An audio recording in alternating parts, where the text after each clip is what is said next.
just supporting my own peeps, but Rich's track is banging. Man, I like that song.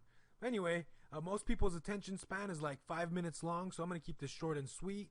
We're going to dive right into this. This is Chris Koga, and we're going over neuro-linguistic programming, also known as crap you can say to people to make them kind of like you just a little bit more. This is for sales or maybe collections or something like that, but we're going to dive right into this. This is a two-part lesson. Lesson number 1, positive words versus negative words. Lesson number 2, different kinds of people and getting to know them, right? So lesson number 1, you hear it every day, day in and day out. Maybe your cubicle neighbor, they say it all the time. They say something like, I'm going to set you up on a payment plan. I'm setting you up.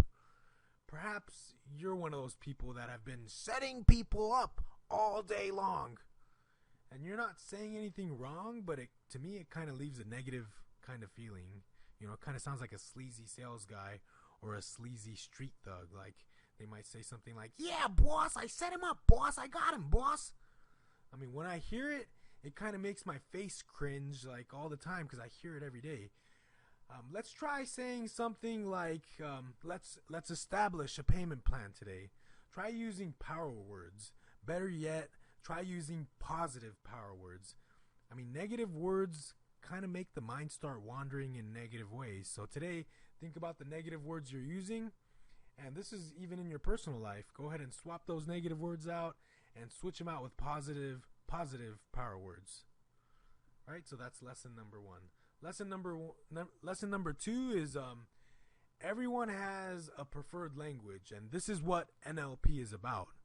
It's about listening to your customer, the words they use, and sentence construction, which gives you a good indicator of their preferred language. So some of us use visual words such as see or look or picture this or other colorful illustrative words such as can you see what I'm saying, or you know, let's look at things differently, or I'd like to get a different perspective.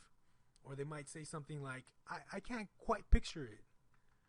Right? Those are the visual learners. And then you have the auditory learners. They might say something like, listen, or hear, or this sounds like, or they might rephrase it as, can you hear what I'm saying? Or, you know, that rings a bell, or that sounds about right. Or they might say something like, that's music to my ears. And then finally, you got the kinesthetic. That's such a hard word to use. You got the emotional people, right? Not emotional people, but just, you know, emotional learners, I guess. People that learn through emotions. I don't know. These people that focus. It's kind of like my girlfriend. I mean, she's in the other room. I think she's sleeping, but if she hears me, she's gonna punch me in the head. So let's move on here. They focus on how we feel about something, right? And they might say something like, do you feel for this, or do you feel me, or you know, that feels right to me, or my gut is telling me that blah blah blah, right? So I mean, listen out for those things.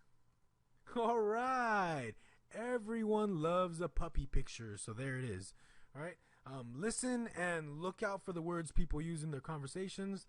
Does your customers focus on visual words? Do they say more auditory words, or do you get the feeling they might be kinesthetic?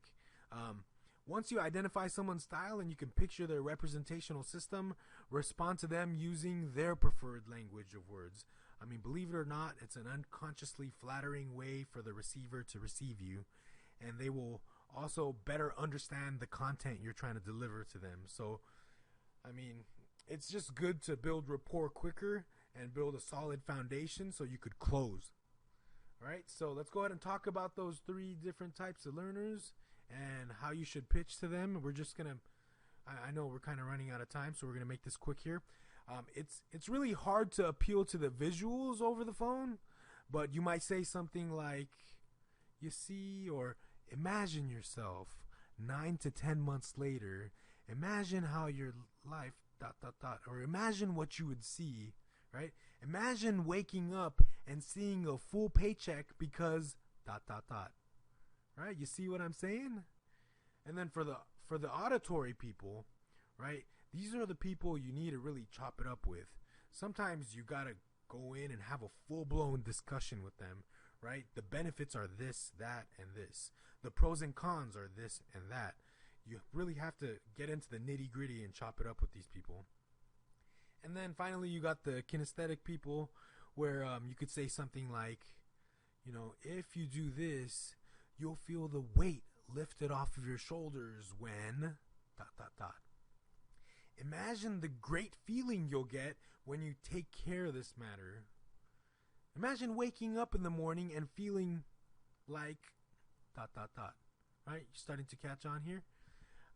Little warning here. I mean, we're going to get into this more later on down the line, but a little warning here before you jump into this. Of course, you don't want to rely too heavily on just one. You may want to mix the three tactics. But knowing the three is good. Knowing that the three exists is good. But before you get into an over-the-phone presentation, I mean, you want to think about this, because the flip side is guessing your prospect's learning style incorrectly could be doing more damage than good. So maybe go home and practice on your loved ones, your family members. I mean, fellas, don't try to weasel your way out of taking out the trash, but try to figure out your loved ones. Figure out their learning style, speak their preferred language. Try it out and see how it is. Everyone, ladies and gentlemen, thank you for listening, and have yourself a wonderful and fantastic day. Thank you.